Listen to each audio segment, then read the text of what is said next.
So imagine serving your country, protecting people of all different races, religions, all different ethnicities and genders and sexualities and all of it.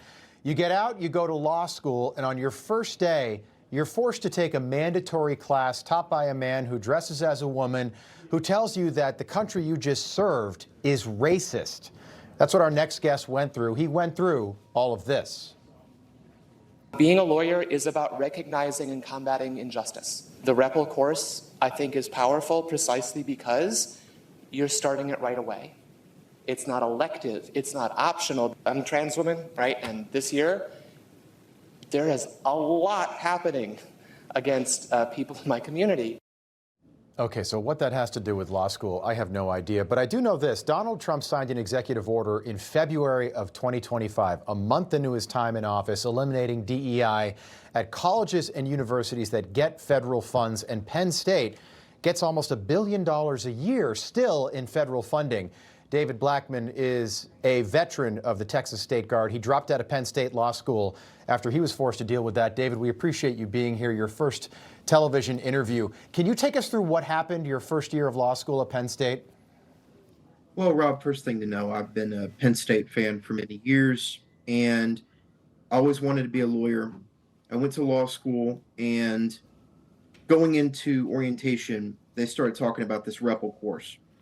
It was a big deal, and the clips that you just played were from the first class. Within the first maybe 15 minutes of the class, we had to just sit through and listen to that. And what'd you do after that? Well, I mean, I sat through it, I listened to it, I kept my mouth shut, but it was unfortunately a really, really ongoing issue. The classes got progressively worse, more dogmatic and indoctrinational, and we were essentially told that the law that we were sworn to uphold as law students was unjust and only served one side. Okay, this is the associate dean who spoke during this same class, and I think it's relevant because this is the associate dean of the law school. Take a look. I want to say today that you all officially become part of this broader coalition and effort towards building a more anti-racist, equal, under the law approach to our law and legal systems. So anti-racist approach to the law. I thought the law was the law. I don't know what race has to do with it. You dropped out of law school because of this. Do you think, and this is just, I know your opinion, but do you think this is what kids are exposed to, students at law schools all over the country? Well, I can't speak to my own personal experiences, but I can tell you that the American Bar Association requires mandatory DEI in your first year of law school and your third. So every law school in the country, to remain accreditation before last Friday when they overturned this, required these classes to be taught. Okay, you got an email from a professor during the Minnesota ICE protest saying, quote, "This weekend's blanket of snow with its clean white veneer starkly contrasts with the conflagration enveloping the rule of law."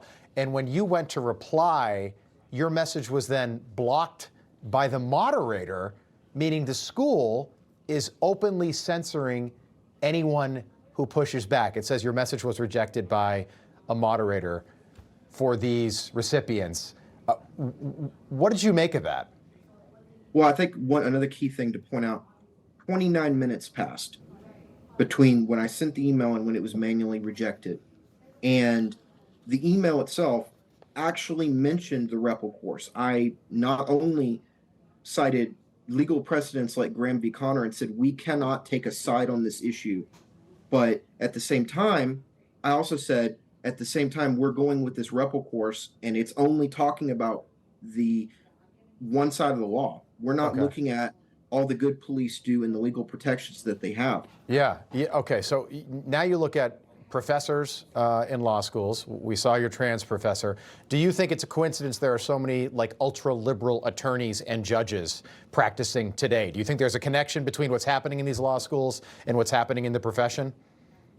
I think when you go into a class, right after you take your oath as a law student to uphold and defend the law, and then you're told that the laws that you just swore to uphold and defend are inherently racist and you need to work to change them, it creates a mindset that people then use to make rulings from their hearts and not from the Constitution. Good point. And you're not going back to law school, is that correct?